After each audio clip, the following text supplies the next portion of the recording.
Hey everyone, how's it going? As many of you probably know, I have been since 2020 playing through Pokemon Red and Blue with every single Pokemon individually. I call these solo runs and they've been the backbone of my channel. But since we only have 18 more to go at time of recording, I've had to think ahead a little bit. I don't plan to just retire, and plenty of my other videos do fine, but what is the next big series?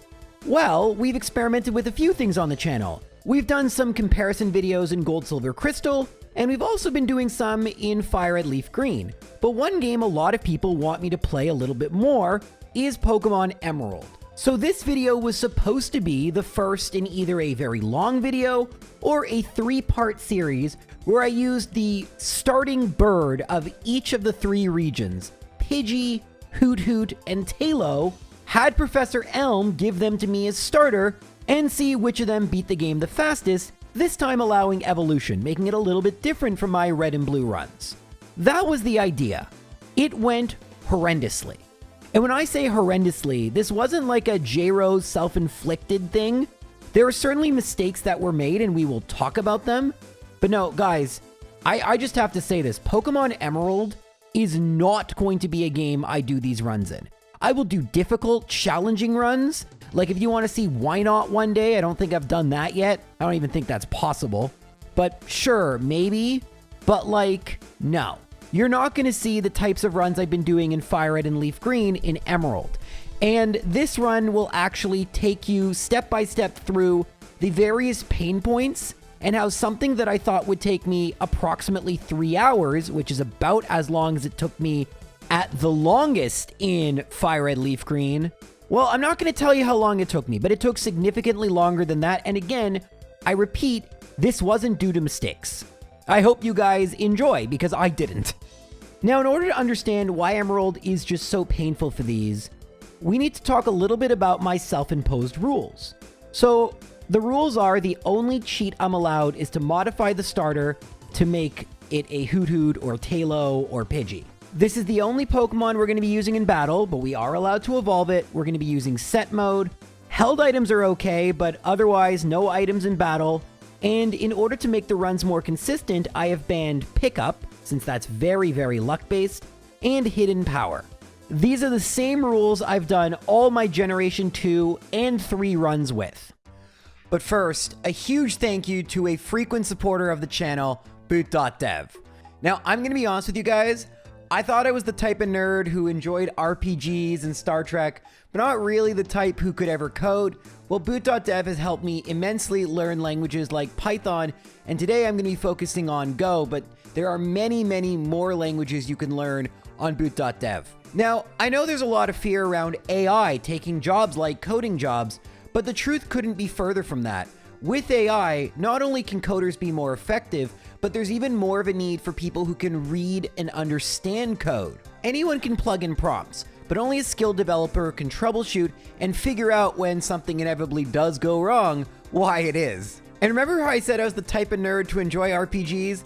Well, Boot.dev is really great for me because it has quests, level ups, and tons of stuff from my favorite games, meaning when I'm learning and doing the work, I also feel like I'm getting these in-game rewards, which it works on me, I'll tell you that. Now, Boot.dev is free in read-only mode, but if you'd like the interactive course elements, which I think are pretty good, well then, you're gonna need to sign up for a plan, but don't worry, I got you. If you use the code JROSE11, you'll get 25% off your first plan, which can be for a full year if you choose the annual plan.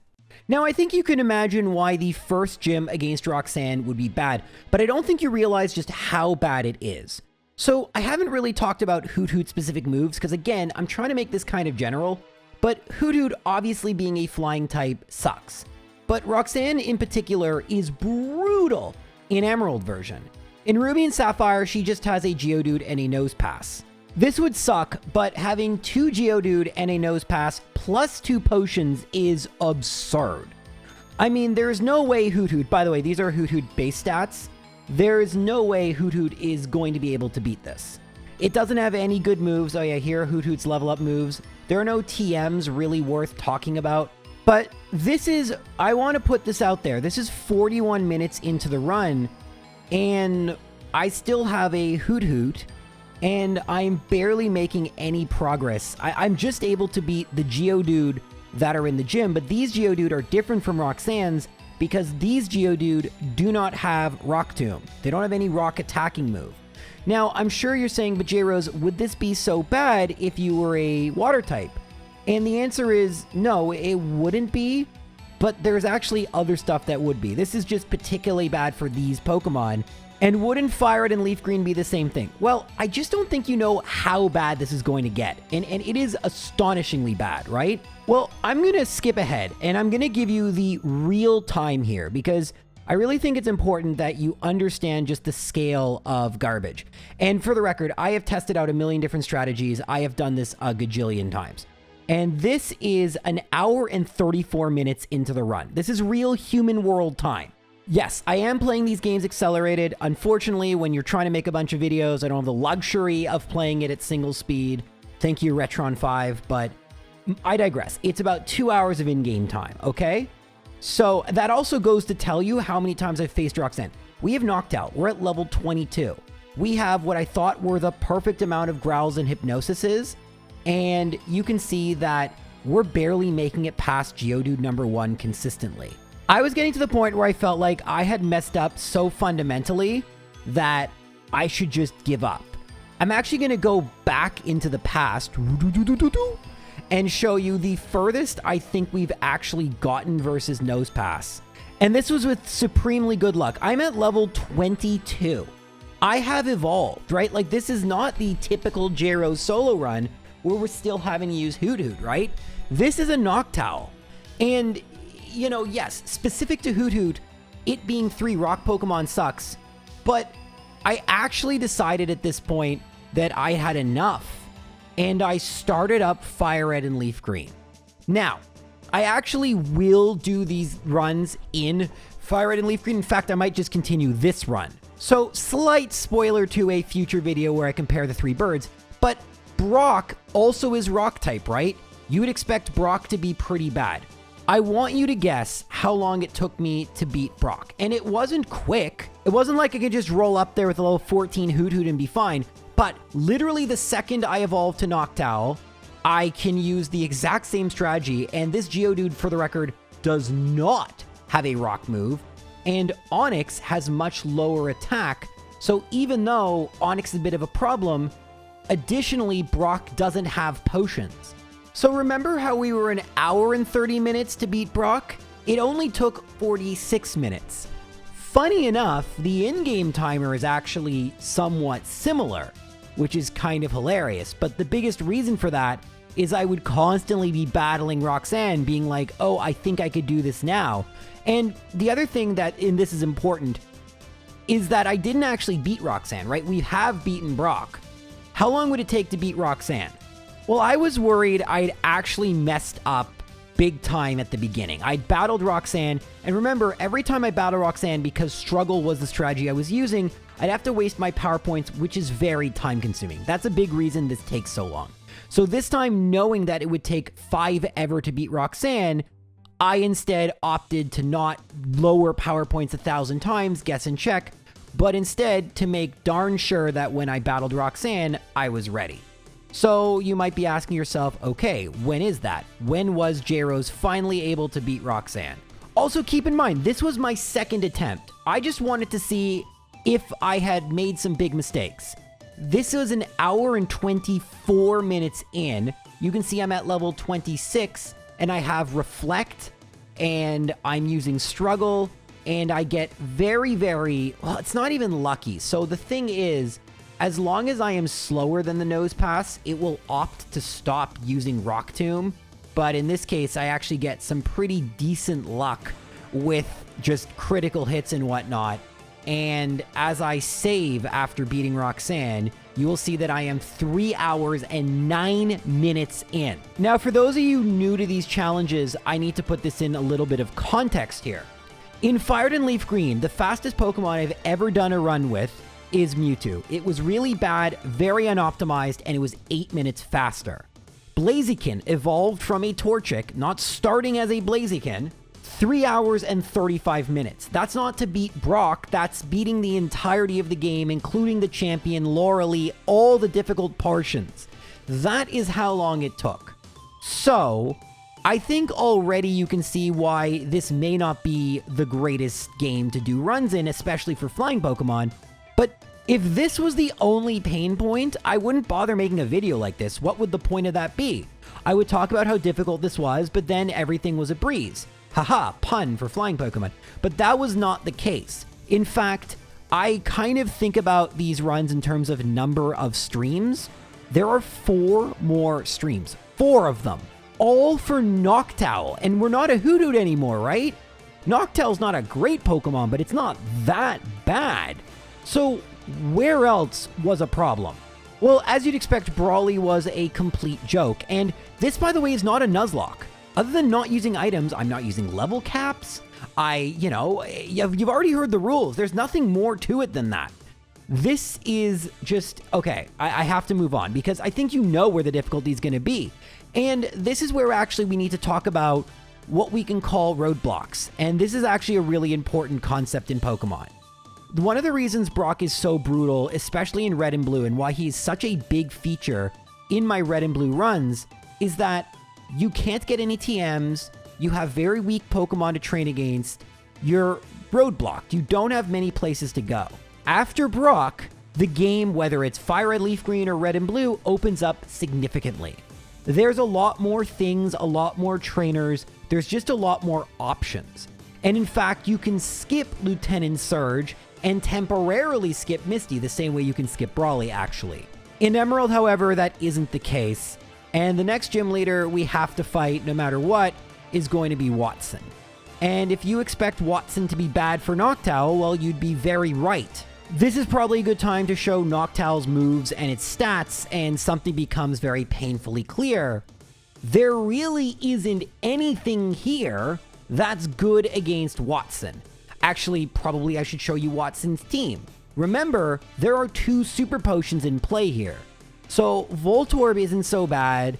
Actually, the worst one is Magneton, right? It's Steel Electric. That means every move I have is going to be resisted. And I didn't even have, like, the concepts of a plan. Oh, what a funny reference. But, like, no, seriously, I had no, like, what do I even do? And the thing is, I'm at level 34. It's not as if I've been skipping trainers.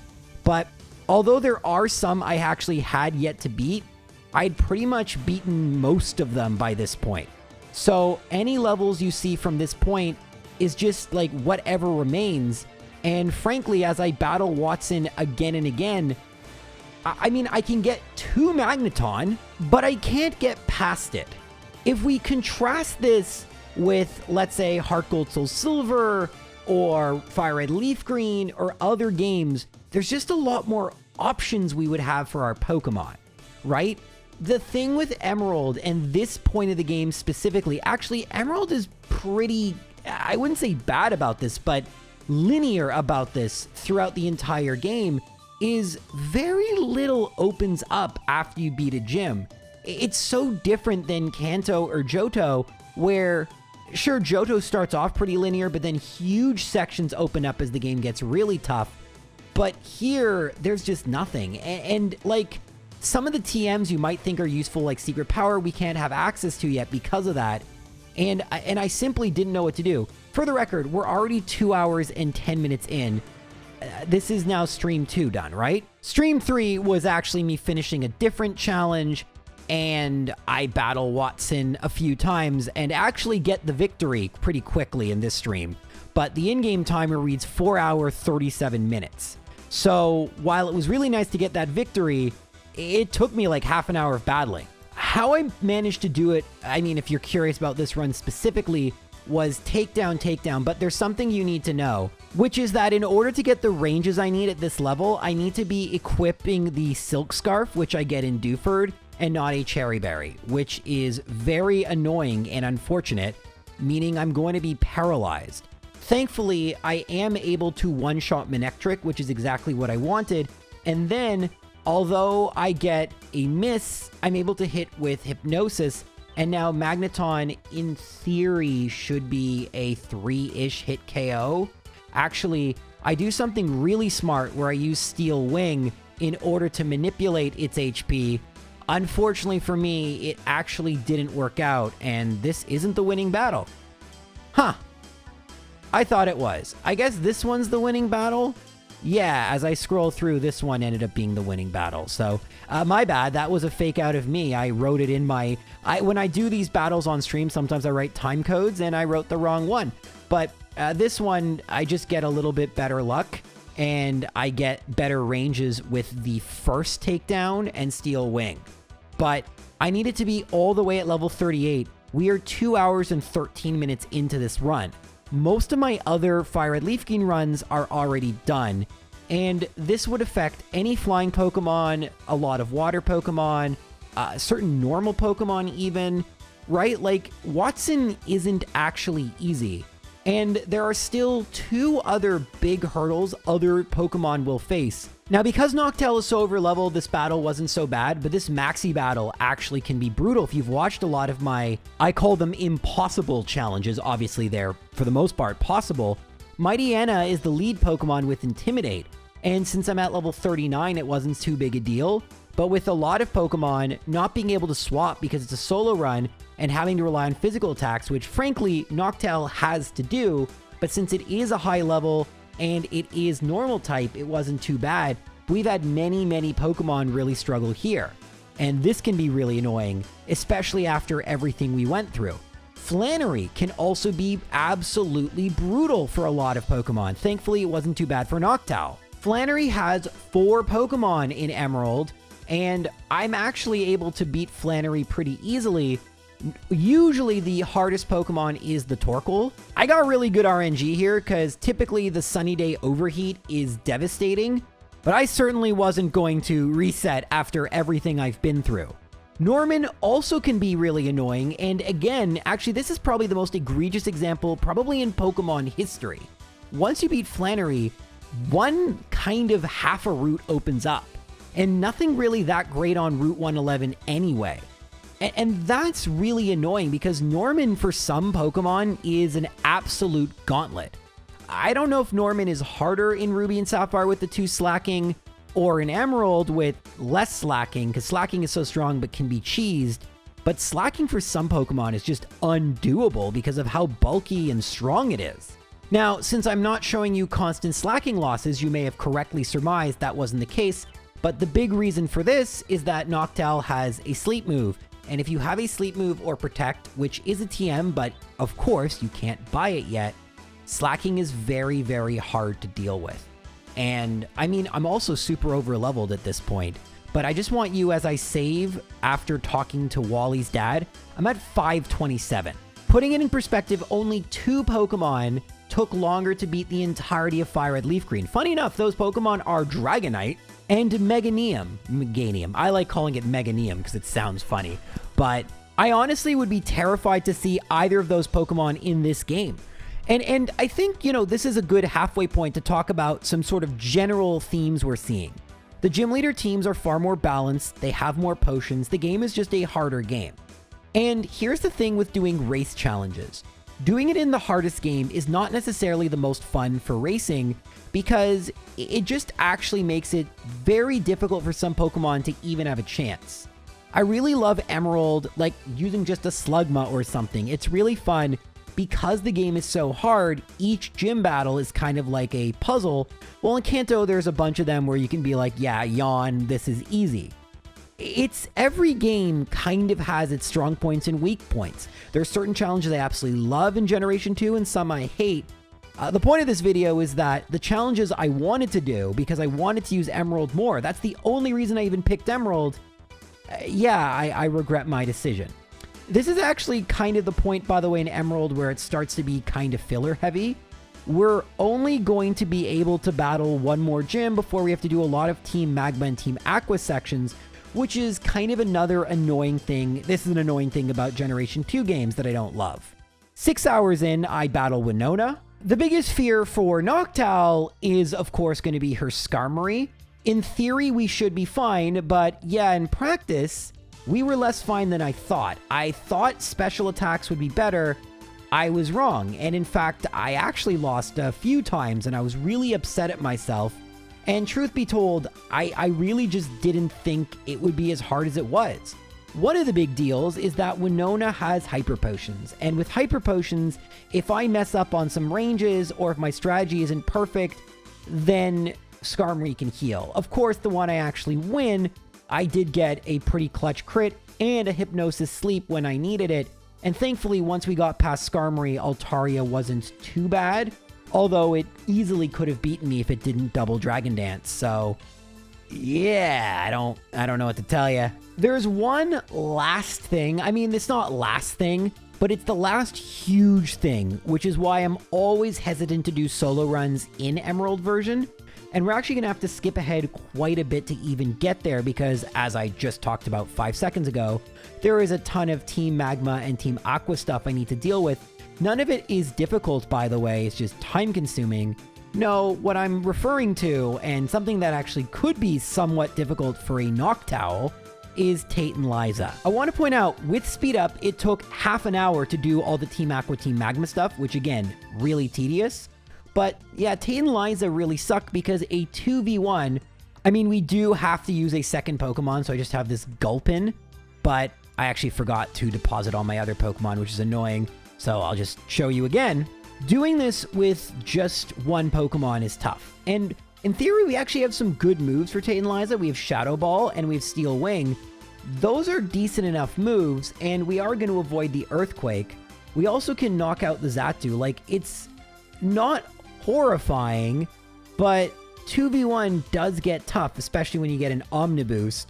At this point, I just want to see how much Steel Wing will even do to Lunatone. And it actually did not too bad. I mean, we also tanked Psychic really well. I'm not going to be able to win because, I mean, obviously. Oh, actually, wait, the Citrus Berry, I think, came into play. Yeah, anyway, as you would expect, I'm not going to be able to win right now. And this is one of the absolute worst parts of Emerald for a lot of Pokemon. Whether you're using just a single Pokemon or racing, you're going to have to level up a significant amount in order to beat these guys 2v1. Thankfully, we were able to accomplish this with the rare candies that are available to us. And the one thing I'll say about Emerald, very, very, very generous with rare candies. We only use 7 of them, and this is the reason we have to ban pickup. Because, I mean, even though it's harder to get rare candies than in Ruby Sapphire, and you can see in this instance, we actually knock out the Claydol, not the Xatu, because we're so bulky in special defense, clearly we know what we need to be battling, and it's the Xatu. But look how Lunatone is a 2-shot, and you'll see Solrock is also a 2-shot, and the Noctowl, even though it's nice and powered up, it's so frail, and my special defense so great, I'm able to win. Noctowl actually had a really, really good matchup against Tate and Liza. We're still almost 4 hours in, and I mean, I don't even know the next time we save what it's going to be. We also have to then do another Team Magma section, which is not a 2v1, but it is a multi-battle. I hate this as well. And sorry, I want to be extremely clear. When I say I hate this, I don't mind it when I'm playing the game casually or for different challenges. Actually, this I hate for pretty much every solo challenge, like I do Tate and Liza. But these are fun things to do. It's nice to have variety in the game. I want to be very clear. In the very narrow way I like to race Pokemon, it makes things variable and kind of annoying. But that doesn't mean I think these are bad design choices or that I don't like Emerald. In fact, it is one of my favorite Pokemon games, and that's exactly why I've wanted to do more runs in it. Sadly, this video is my experience with trying that and realizing that maybe they would make for decent videos, but frankly, I do want some difference between a video of constant struggle, like using a Smeargle or something, and a video of a Pokemon persevering, like, you know, a Squirtle would, right? It's not like Squirtle just steamrolls through everything, but I like to see how a Pokemon kind of beats the entire game somewhat easily and how that compares to other Pokemon. I just think it makes for a different video. And meanwhile, this is feeling a lot more like a classic Impossible challenge where I'm just constantly slow and having to battle over and over, and it just... Honestly, I was stunned how long this was taking. And we're not done. We still have to do another Team Aqua section. And by the way, last I just saw at Rayquaza, it was 8 hours and 16 minutes. Putting that in perspective, that is an hour and a half slower than any Pokemon done so far in FireRed LeafGreen. And also, putting it even greater perspective, in terms of in-game time, and I hate to say close to real time, only 2 Pokemon that were actually able to finish the Gen 1 challenge are slower. Do you know who they are? Insert your answer now. Na na na na na na na na. They're Pidgey and Abra. Na na na na na na na. Oh god, how bad would Abra be? Oh my god. But yeah, you know, actually, well, in this challenge, Abra would be able to evolve into Kadabra and actually would just take to level 16. But goodness gracious. And we're not done. We still have to beat Juan. Juan's water Pokemon shouldn't be too difficult. And in fact, they were not so bad. Wasn't like a breeze, but first try victory is fine. And in case you thought, oh, things are easy, Elite Four. No, there's still one more thing we have to do, and that is battle Wally. I don't know, that's my best Wally impression. One of my, like, unpopular takes is I actually hate that movie. I'm not even saying it's a bad movie. I don't care. I just hate it. Watching it was one of my least favorite movie-going experiences, which really upsets people. It's so boring to me. And the message is so predictable. It's like, yeah, technology makes us all lazy. I mean, okay, sorry. I need to cut myself off because there is another Magneton. And in case you thought, oh, we should be fine. No, you are wrong. Like the people who say Wall-E is a good movie. No, kidding. By the way, this is actually just an important distinction as we see this battle. There is a difference between something being good or bad, which is trying to evaluate them in what I call an intersubjective way. Everything is somewhat subjective when it comes to entertainment because the emotion of feeling joy is just that, and emotions are purely subjective. But there are still general things that the vast majority of people like in a video game. People like their games to have controls that make sense, right? It's like Kid Icarus Uprising isn't a bad game, but that's a design decision that was very difficult for a lot of people, right? And so we can talk about games in kind of this pseudo-objective, I call it intersubjective way, where we're trying to kind of average everyone's feelings and to try and say intelligent things. Or we can just say, hey, I don't care about what other people think. This is what I personally like based on my own personal tastes. And that's the thing. That's why I don't like Wall-E. Not willing to call it a bad movie because I don't think it's constructed poorly. I think it does what it wants to do very well. I just don't like what that is. And that's a taste thing. That's not oh, everyone should feel that way. I frankly don't care how any of you feel. I have talked a lot about Wall-E because it is frankly more interesting than what we're doing, which is beating Wall-E. And that's how this all got started, because every time I battle him, I think of the movie. So, now we're on the Elite Four. And the real timer is 3 hours, 59 minutes, right? I do want to use real time. I don't use it often. In-game timer, 8:40. I want you to predict. You don't have to write in the comment section. This isn't for engagement. I want you to honestly predict, and I am trying very hard. I want to win. I had a bunch of videos. I'm working on the month of J-Rose 2 because even though I'm probably not going to hit 400,000, you guys subscribed so much and I took a month off. I really do want to do this for you guys, including that Clefable video. Oh, that's going to be really fun. The Crystal Professor Oak Challenge and the video, I don't know if it already came out, but there's one video I'm hoping will really impress you guys because it impressed the heck out of me that I was able to do it. But sorry, I digress. I want you to try and predict how long this is all going to take. Are you ready? Okay. Oh yeah, one last rule I may not have talked about yet. In these types of race challenges, to make things a little less luck-based, we don't allow saving between the Elite Four. This is a rule in Pokemon Stadium 2. Spoiler alert to another video we're doing. Oh my god, I have so many videos on the go, guys. So, Sydney, let's just talk about him quickly. There is one white herb available, and we use it here. That's actually really important that we don't save because we can't get this back. So yeah, actually I think you can with pickup, but we're not going to do that because that would be very time consuming. So Sydney, we don't even have any flying moves and we were able to beat him fairly easily. Phoebe, or Phoebe as she is better known to everyone, actually thought she was going to win, but I was just able to eke out a victory. I'm at level 64. But the one that was too difficult for me to win was Glacia. So let's talk a little bit about Glacia and what makes her so difficult.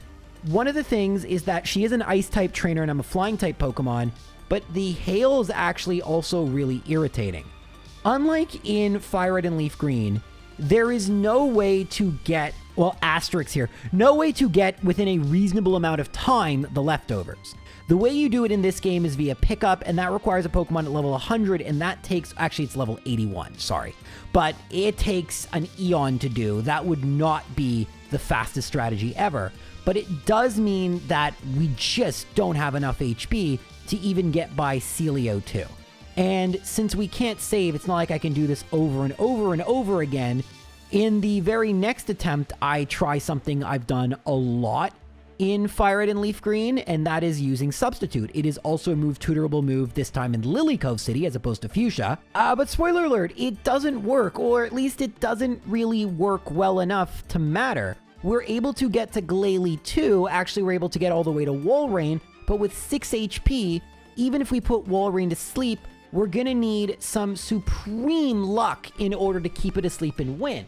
Now, if we were able to, now there's gonna be a Citrus Berry activating at some point, but if we were able to two-shot it with the Citrus Berry, we'd be fine, but that's gonna require a lot more leveling up, and that's gonna require more rare candies and more training, and I just, you know, like, I don't think you guys understand how long this is going to take, because it's actually not going to take as long as you think. Ha! I fooled you!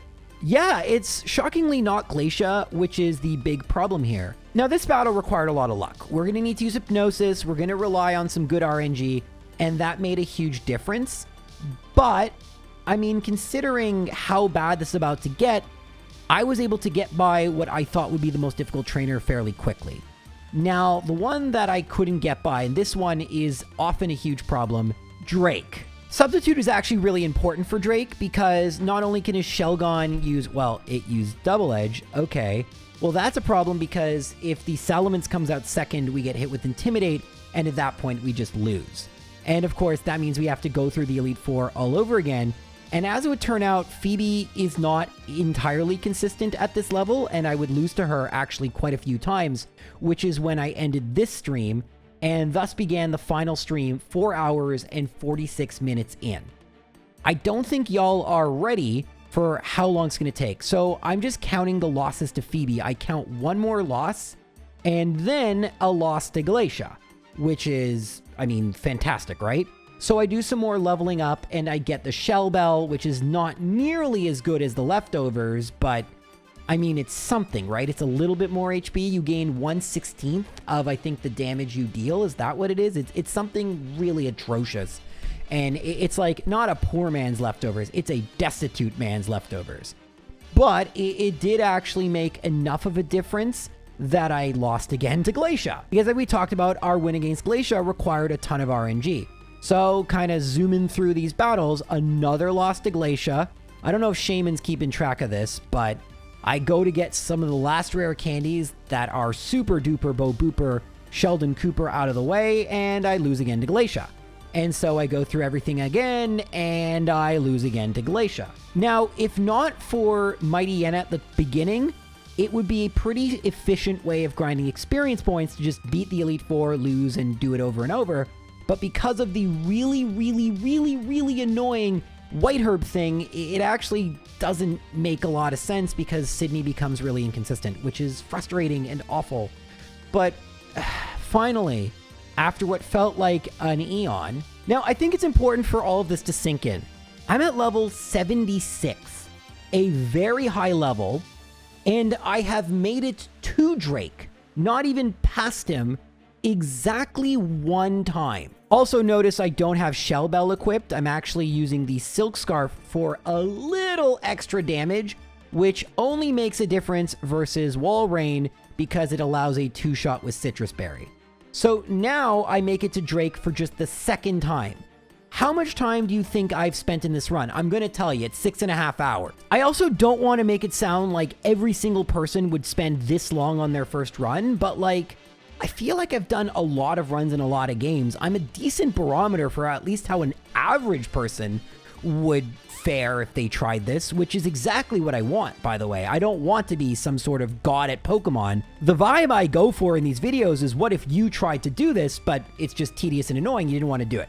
Okay, so this time what happens is the Rock Tomb doesn't knock out the Substitute, and this is important because Intimidate won't hit behind a Substitute, and because of that, we are actually able to two-shot Salamence, and then two-shot Altaria, and then, well, multiple shot Kingdra due to healing, and then I was able to knock out Flygon. So for the very, very, very first time we make it to Wallace, certainly things will be easy, right? Not exactly. So Wailord is kind of annoying because it can go for Blizzard, and it did, and it hit. It didn't freeze, but I wanted to go behind a Substitute for a miss, but it didn't do that. It also likes to go for Rain Dance, but it didn't do that. And although Return does a lot, it doesn't do enough, and I obviously don't have the Shell Bell equipped, and I simply just ran out of HP. I made it pretty far. I made it all the way to Ludicolo, but losing here was just devastating because it meant I might take an hour to get back. And of course, I actually end up beating Glacia 2 times in a row, which I didn't expect, but that's a really good sign, guys, because that means the strategy is somewhat consistent. Now will I go 2 for 2 against Drake? And the answer is yes. So things are looking very consistent. Hooray! Unfortunately, Wallace, who is often known as like the absolute biggest joke of a champion, not today. I mean, I'm trying to use Substitute and Return.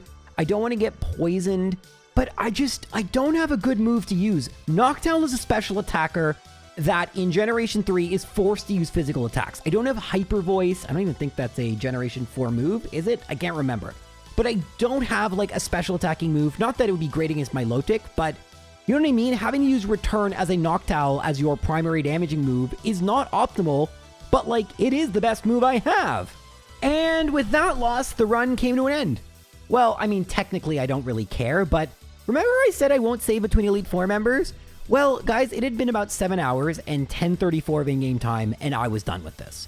I wasn't going to be doing further videos in Emerald. I had nothing to prove to anyone. This wasn't the start of a new series.